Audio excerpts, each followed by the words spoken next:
Okay. So let us quickly recapitulate what we studied.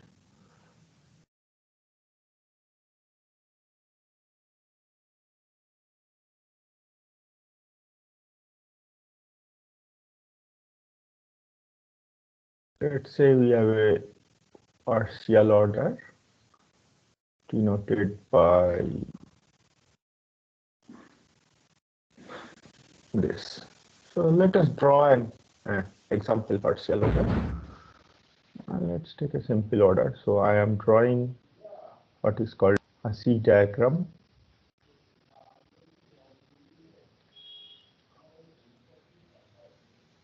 Let's number the elements of the partial order set.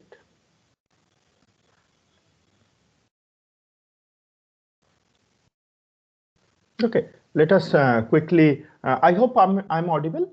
Just anybody confirm if I'm audible and visible. Yes, sir. Thank you. Okay, so let us quickly do some definitions. So greatest element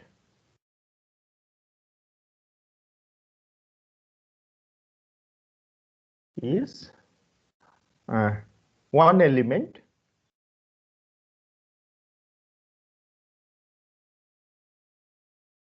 such that all x in P, or element, let's call it as G or something, is all elements of P are less than equal G. And I'm not writing the equivalent, so there is an equivalent list element. So in this partial order set, this is the greatest element, and similarly this is the least element. Okay. Note that it is possible that there is no greatest element in a partial order set. Say for example, take this partial order set. There is no greatest element, neither there is any least element. So this is greater than this, but this is not comparable to this. So I cannot say that this is greater than this. But it should be greater than everything, every element of the POS. Similarly, this is not a greatest element, this is not a least element, this is not a least element either. But one thing is clear: if there is a greatest element or a least element, it has to be unique. There cannot be multiple greatest element or multiple least element. So if unique, if it exists. Okay, this is an important point. If it exists, by definition, it has to be unique because it is greater than equal to for all x. Okay, so there is another concept. Let us see. It is called the upper bound and lower bound. Upper bound and lower bound. Let me quickly draw a diagram.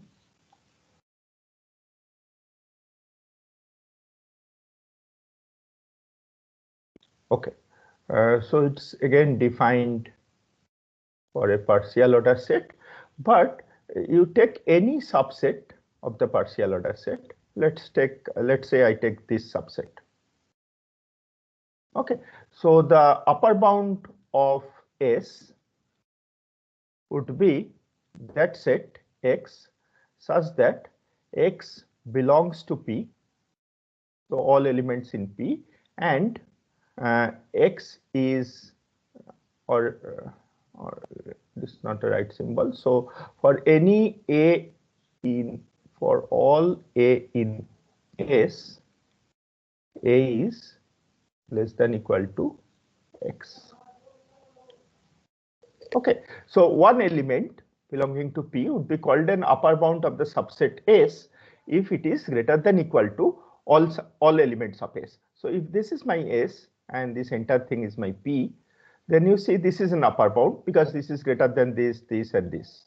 Similarly, this is an upper bound. This is greater than this, this, and this. This is upper bound. So the set upper bound for this would be, for S would be this set. Similarly, you can define for lower bound. Least upper bound.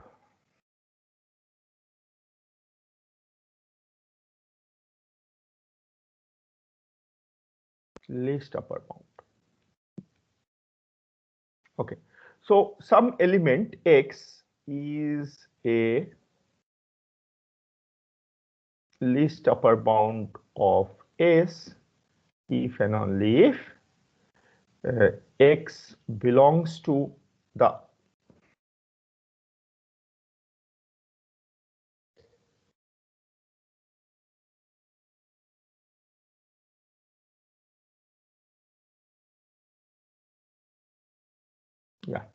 x belongs to the upper bound of S. So this belongs to the you take the upper bound, take the set upper bound, and x is less than equal to y such that y is a member of upper bound of S. So you take the upper bound, and one of the element of the upper bound would be called a least upper bound if it is less than equal to all members of the upper bound. All members of the upper bound. For example, this is a least upper bound. So this is the upper bound of S, and this is the least upper bound of S. Why it is the least upper bound of S? Because it belongs to the upper bound and it is less than equal to all entries. It is less than equal to this, it is less than equal to this, it is less than equal to itself. So it is less than equal to all elements of the upper bound. Then we call it as the least upper bound. Similarly, you can have the greatest lower bound or GLB. Note again that if a least upper bound exists, it has to be unique. So LUBS is unique if it exists. Okay, it may not exist also. It is possible that it may not exist. Okay, but if it exists, that then it has to be unique. Okay, for example, let's take this case, this kind of a POS.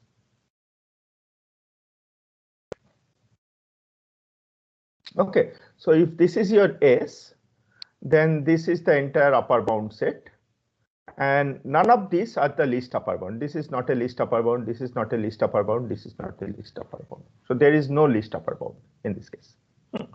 So if they exist, it is unique, but it may not exist. All right. So now we take a particular case of the least upper bound. Okay.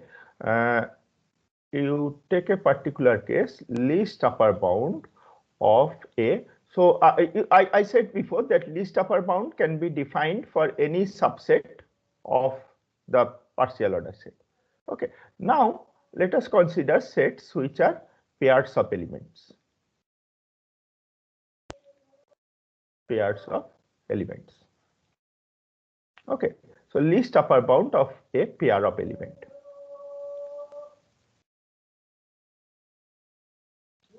Let's take an example. Let's take this again.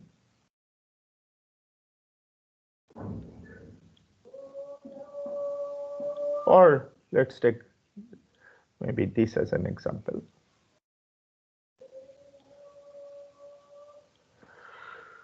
Okay, so now my S, my subset is only pair, only two elements at a time.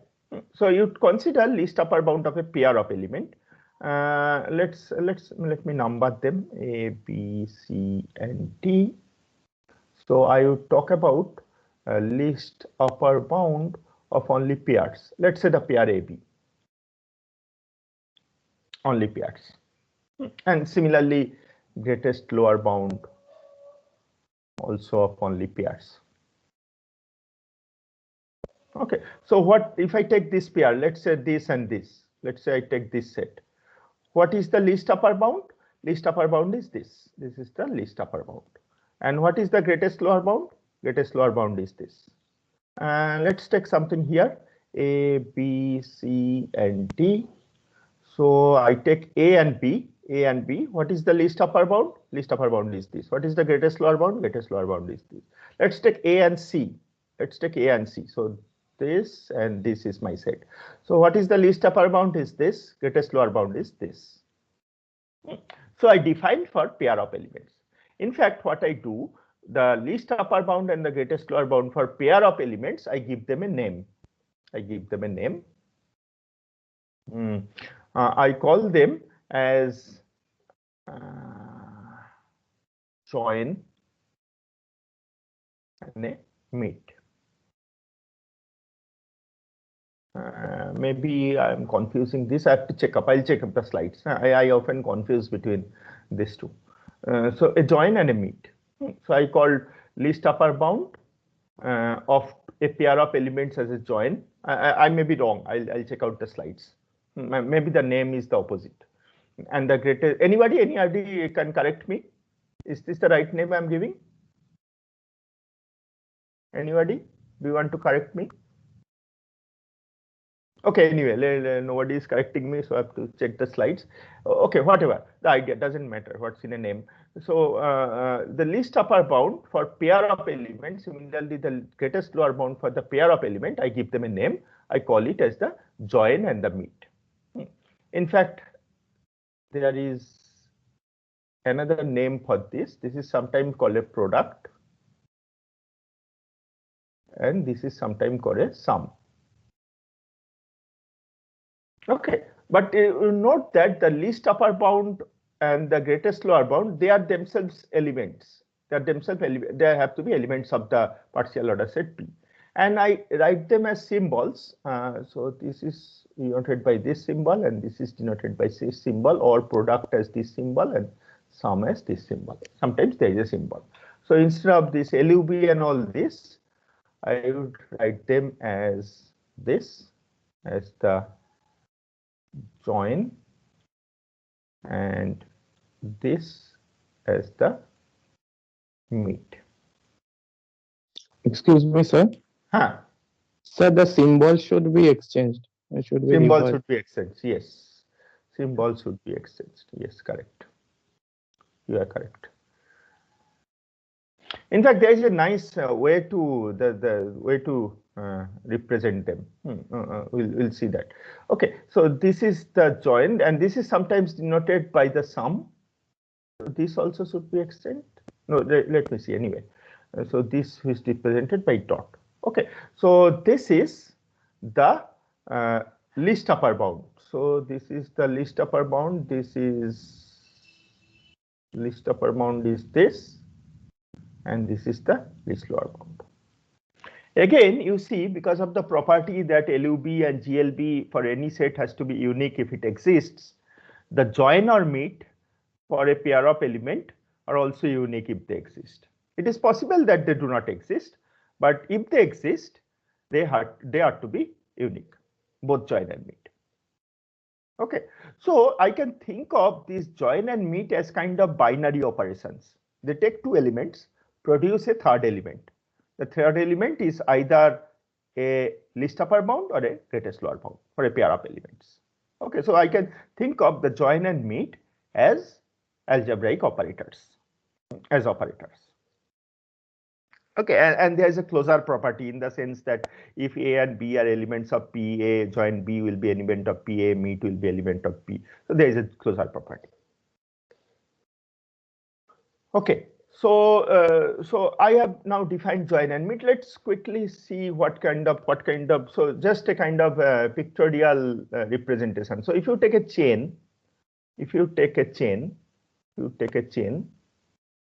A, B, C, and D. So if you take any two elements, let's say take this and this, they are least upper bound would be the one of them. So one of them. So if you take say B and B, B join D. I really have to remove this confusion about the name. But anyway, B and D, it's D itself. Similarly, you take this, it's B itself. Okay, so if it's a chain, the join and the meet of two elements in either case are one of the elements. Okay, and note one thing, that if two elements, a pair of elements that I'm talking about, if they belong to a chain, always there is an unique join and always there is a unique chain. Sorry, unique meet. Now let us look at this kind of structure. One property about the chain is that it's a total order, in the sense that every pair of elements are comparable. Every pair of elements are comparable, and if they are comparable, this will definitely, join and meet will definitely exist. Let us look at a structure like this, where every pair of elements are not comparable. Every pair of elements are not comparable. Okay, say a diamond kind of structure. So here you see, here also it is defined. It is defined in the sense that the upper bound of least upper bound of A and B is this, and the greatest lower bound is this. So they also exist. What about something like this?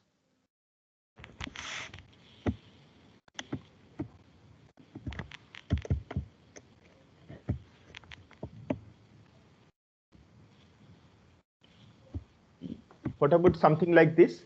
Does every pair of element have an meet and a join? Can anybody say every pair of element? Okay, so if the elements in a chain, I know all of them will have a unique meet and a join. What about elements which are not comparable? For example, what about A and C? What about A and C? What is the greatest lower bound of A and C? Anybody? So What is B. the B? Similarly, the greatest least upper bound of A and C is E. And similarly for A and D also. So every pair of elements you see in this structure has a meet and a join. So now we come to our definition. Now we are come to our definition that a lattice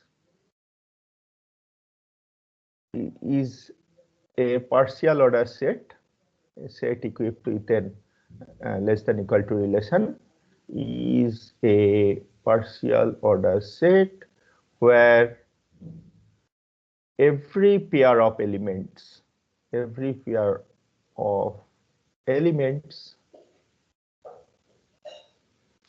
have a meet and a join. Okay, so in these three examples, every pair of element has a meet and a join. Every pair. So if that is so, then I call this partial order set a lattice. Okay, so I have been long time for the recap, but anyway, let us come back to our.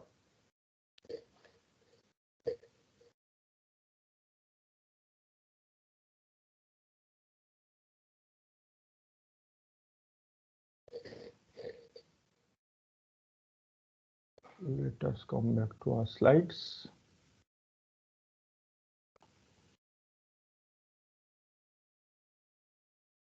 Yes. So here is the definition. You can quickly check for each of these cases that condition is satisfied. That means every pair of element has a meet or join or not, and depending on, they will be either a lattice or not a lattice.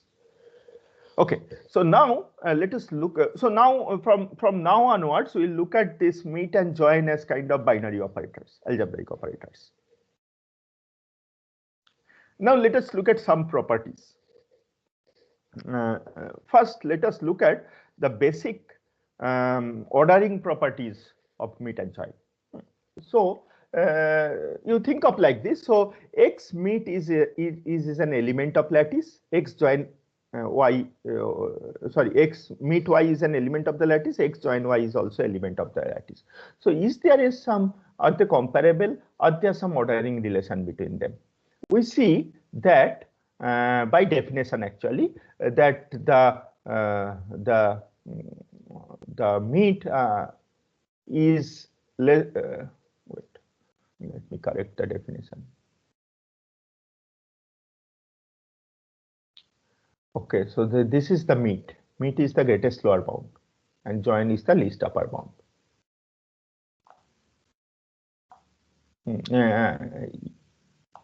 At least I have, you don't forget the definition. Okay, so the meet is less than equal the elements themselves, both the elements themselves, and is less than equal to the join. The meet is less than equal to xi less than equal to join. And if x is less than equal to y, if x and y are comparable, then the meet is the lower element. Again, if x and y is comparable, the join is the upper element. So this we have already shown, and these are basically by definition. This is important. This is the transitivity property. That means if x is less than y, then x meet z is less than equal x y meet z. Okay, and similarly x join z is also less than equal to y join z. Now, this is not the transitive, this is the kind of absorption property. So similarly, this is a transitive property. If x is less than equal to y and z is less than equal to w, then x meet z is less than equal to y meet w. This actually is easy to prove.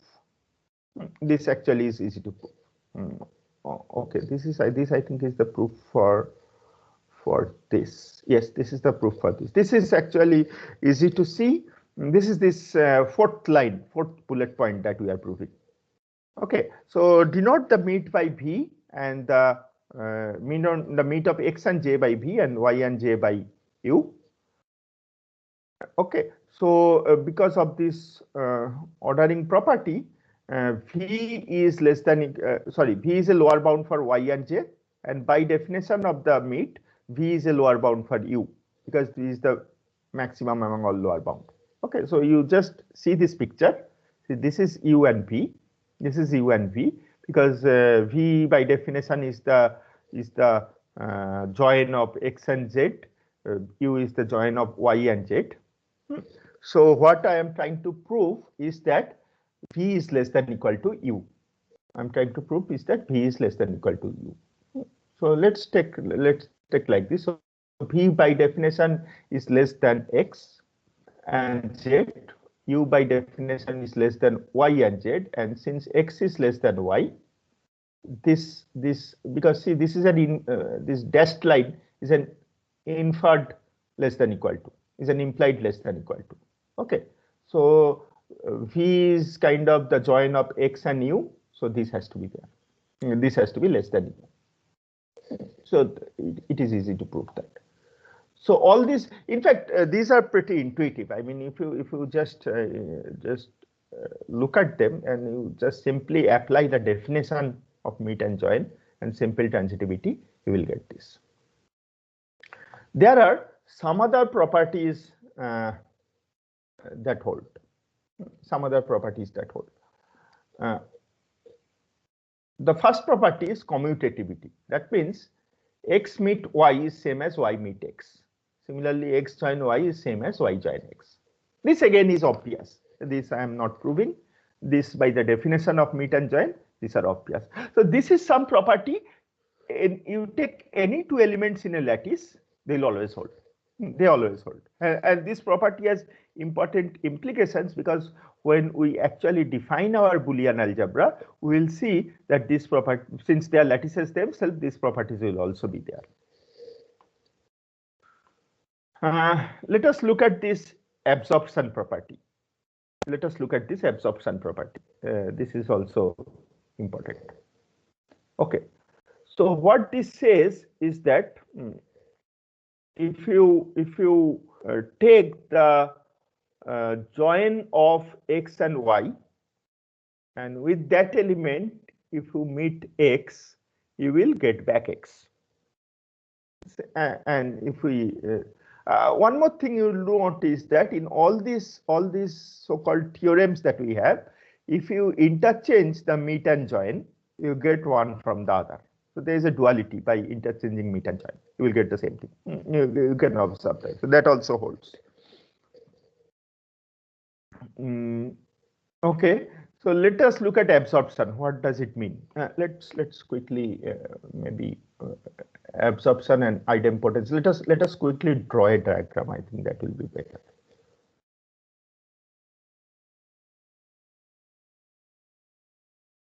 Okay.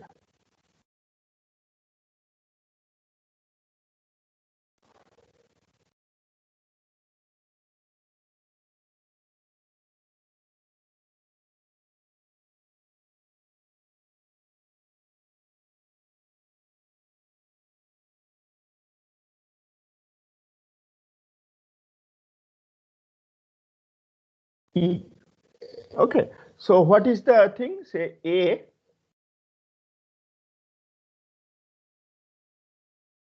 is A. Okay, let us take this A and B. So what is A greatest lower bound with B is C. This is C. And what is the least upper bound of A and C? A and C, it is this itself. So I get back A. I can say the same thing about join also. The dual also of this. So what is the upper bound of A and B is D. This is D. And what is the join of A and D? A and D, it's A itself. It's A itself. So this is also equal to A. Okay, so I get this. Now let us, yeah, there is a call.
Yeah, sorry. Am I audible? Am I audible now? Sorry to keep you waiting. Yes, sir, you're audible. Yes, Yeah, sir. thank you, great. Okay, so let me come back to the slides. I lost my internet.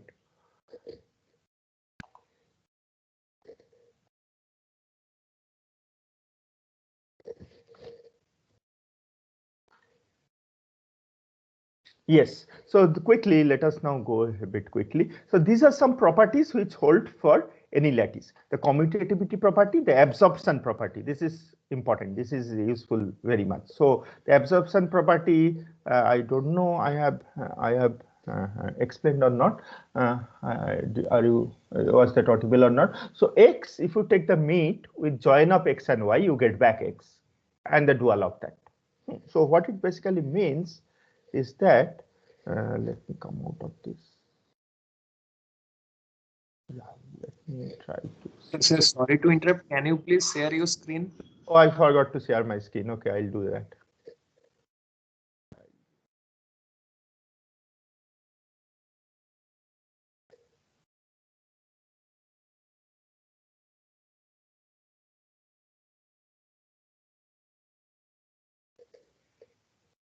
Is it yeah, now visible now?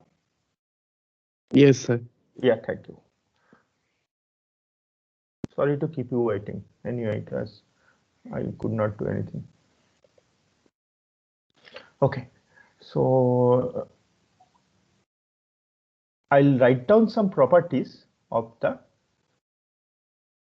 lattice. So you take A, B, C, and D. Let's take a simple. I'm just explaining. I can, of course, give the proof.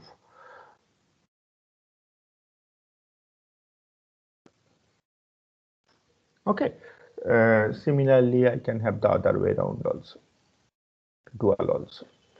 Okay, so let's take this. So what is A join B? This is C. So this is C, and that with A gives me back A. So this is A. And this actually you can check for any pair. If you take any pair of elements in a lattice, this will hold. For example, let's take for A and D. A and D. Okay, so A join D is A itself, and A meet A is A itself. So you take any pair of element, this will be there, and you can prove for this also. Similarly, there is an idempotence.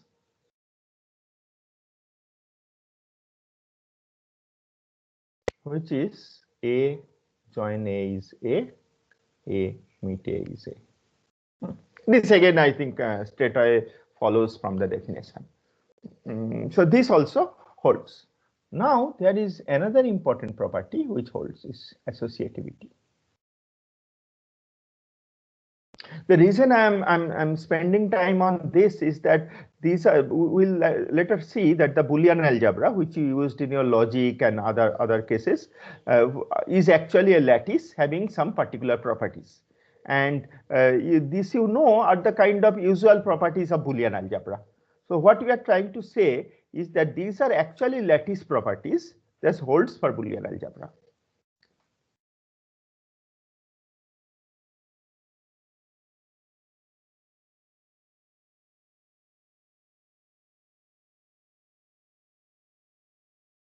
And the dual also.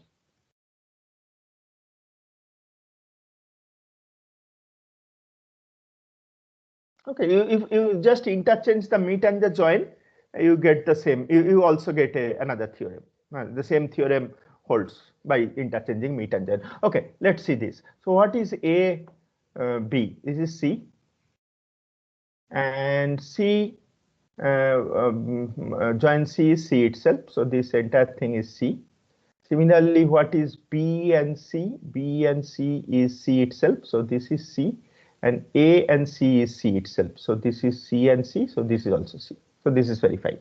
Okay, I'm just hand waving. I'm not giving a proof. I'm just hand waving. I'm just explaining with an example. But you can prove this. You can easily prove this.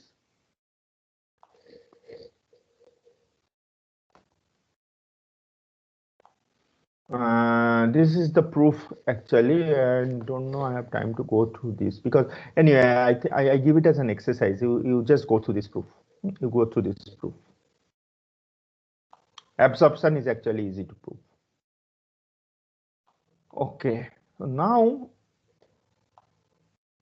so these all these are actually easy to prove. Okay, so now let us so these properties, this ordering of the thing, the idempotency, the associativity, the commutativity, this holds for all lattices. But there are some special properties which holds only for some of the lattices. One of the properties is that if the lattice has a greatest and a least element, we have seen before that we can actually have a lattice without any greatest or least element. For example, this is a lattice.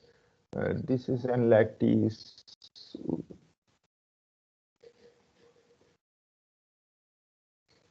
Yeah. Let me give an example of a lattice without a greatest and least element. So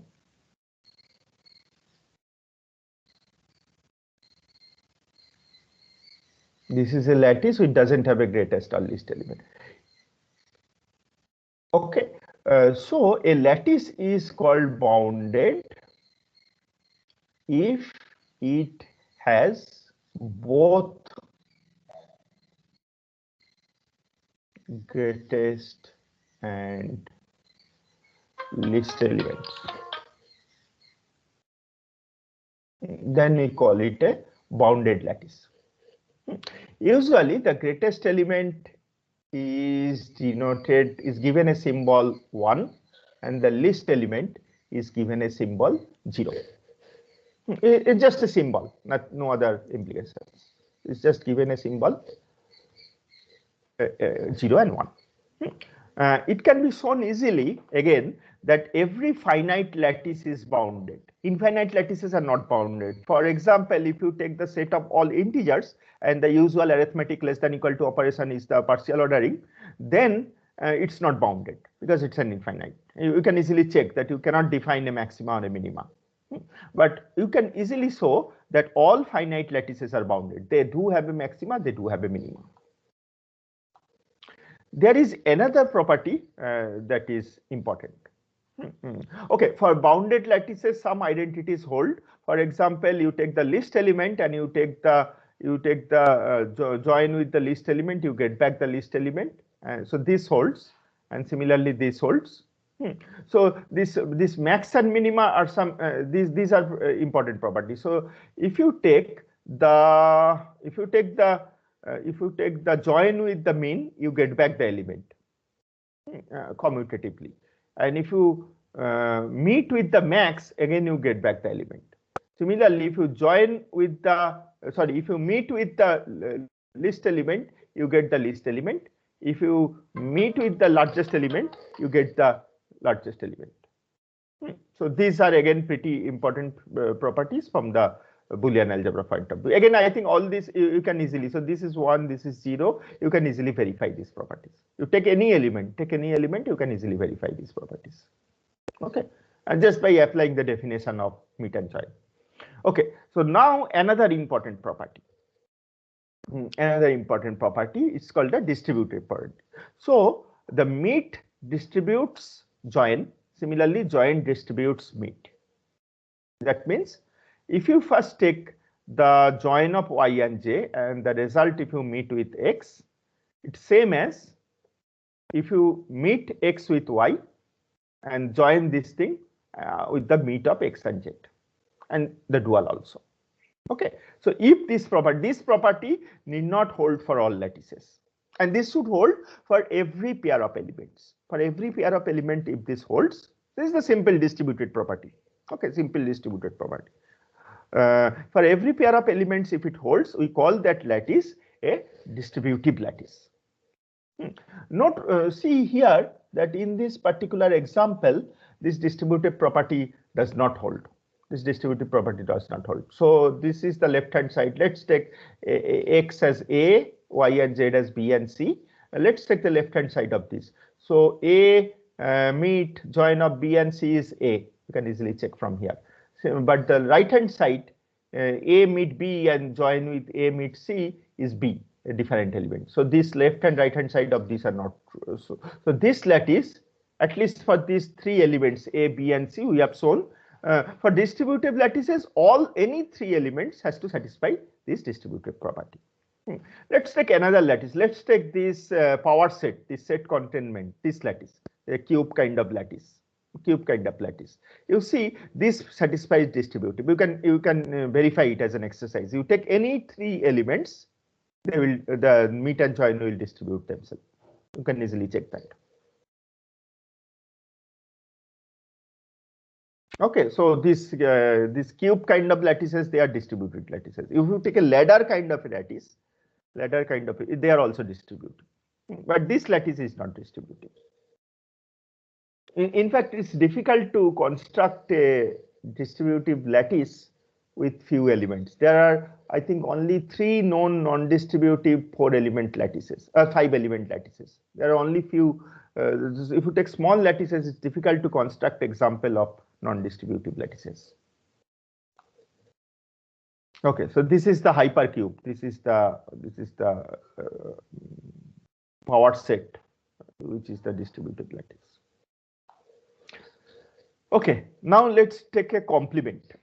So two elements X and Z are complement of each other if X meet Z is 0, the least element, and X join, again I think I'm confusing the definition anyway, these symbols are better for me. Similarly, X join Z is the maximum, the largest element, the greatest element. Okay, then X and Z, both of these has to hold. Only one, if one of them holds, then I cannot call them a complement. If they are complement, then, so basically it means that if, so X product X prime, if we denote Z as X prime, the complement, X product X prime is 0, X or X plus X sum X prime is 1. This just means that. This, if that holds, but this 0 and 1, they need not be in our discussion so far. This may be any general greatest element and least element. If these two holds, then two elements are complement. A lattice is called a complemented lattice if every element has a complement. If every element has a complement, okay, then we'd call it a complemented lattice. So even if one element doesn't have a complement, we cannot call it a complemented lattice. Let's take this. So this chain, let's say, what are the complements? What is the complement of A? What is the complement of A?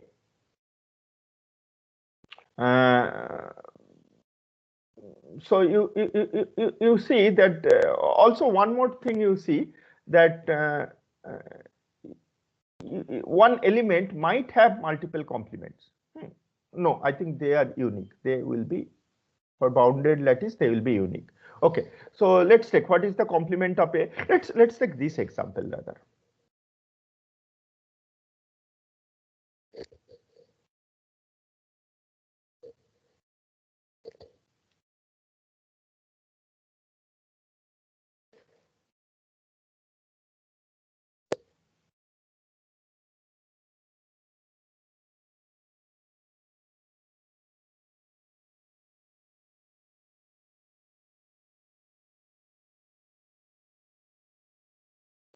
Okay, you see A and B are complements.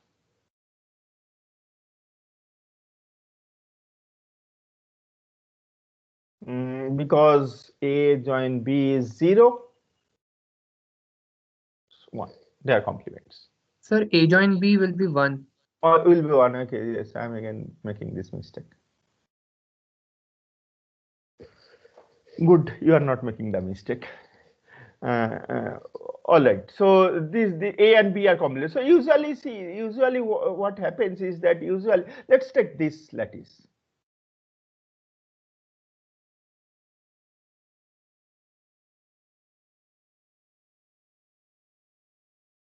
Let's take this cube, the power set, where the less than equal to is the subset relation. Let's take this.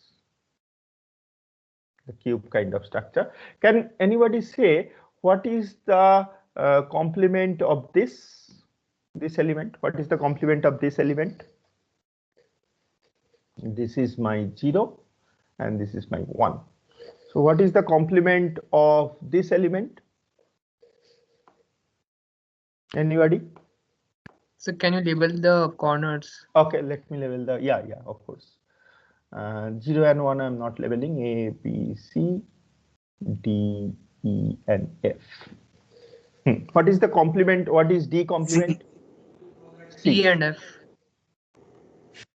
C. C. And similarly, A's complement is F. So you see the diagonal elements, they are complement of each other. The diagonal elements, they are complement of each other. Right.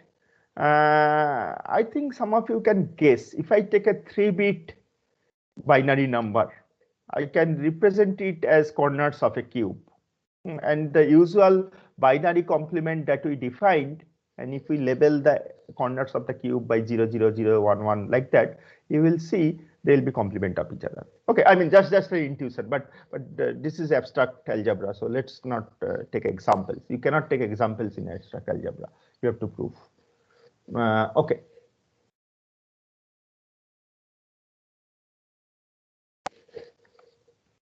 Okay, so this so you can actually take examples of lattices which do not have complement, where every pair of every element does not have a complement. You can actually give examples of lattices where every element does not have a complement. The chain will always have a complement. Similarly, this kind of cube will always have a complement. Okay, so now let us come to our final definition that we arrive at after all these properties. It's called a Boolean lattice. A Boolean lattice is a bounded, that means it has a max and min element. Complemented, that means every element has a complement. Distributive, that means the distributive property holds for any 3 elements in the lattice. Then we call that lattice a Boolean lattice. The extreme elements are called 1 and 0. Distributivity holds. So it's a special type of lattice. Distributivity does not hold for all lattices. Every element has a complement. It's a complemented lattice. And actually, it can be proved that if these 3 holds, if it is bounded, complemented, and distributive, the De Morgan's law holds. You can prove the De Morgan's law. You can prove the De Morgan's law. Okay. So since it is bound, so I can define my Boolean lattice as this tuple.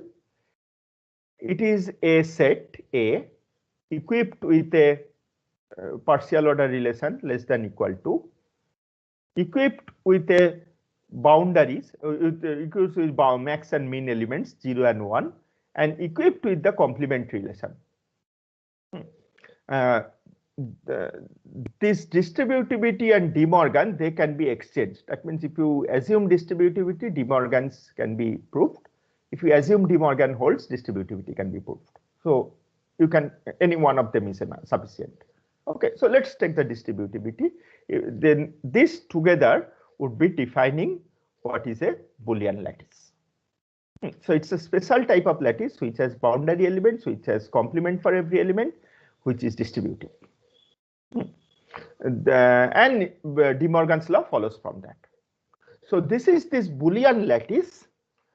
What we'll do next is that, so this view is kind of a set theoretic view of everything. It's set and then partial order relations among them, and everything is defined from that, max, mean, whatever, the meet and join, everything is defined from that. So we define a algebraic structure, so to say, a lattice structure or a ordering structure, so to say. The same thing can be expressed as an algebra. Algebra means you have variables and you have operators and you have constants. So constants are the max and min, variables are elements of the set, and the operators are the meet and join operators. The duality comes that you can actually, so in the ordering or the set theoretic, I have explained everything in terms of this partial order. I can do the reverse. I can, instead of defining the partial order, I can define the meet and the join as my basic elements and my basic operations. And using meet and join, I can define my partial order. I can define. I leave it to you as an exercise again. It's very interesting. Using just, if you define meet and join exist, you can define all this partial order. So there's the another view of this kind of Boolean lattices, the algebraic view, and then we call it as a Boolean algebra. So in the next class, I'll stop here today. We'll next class we'll move into. So this is the proof of the De Morgan's law. So you go through the slides and go through the proofs. Okay, so we'll in the next class what we'll do, we'll examine the structure of this Boolean lattice. We'll stick to Boolean lattice definition for some more time. We will stick to the structure of Boolean lattice. We'll look at certain important characteristics of this structure, and from that we'll define our algebra. Okay, so thank you. In the next class we'll continue with this. Thank you very much.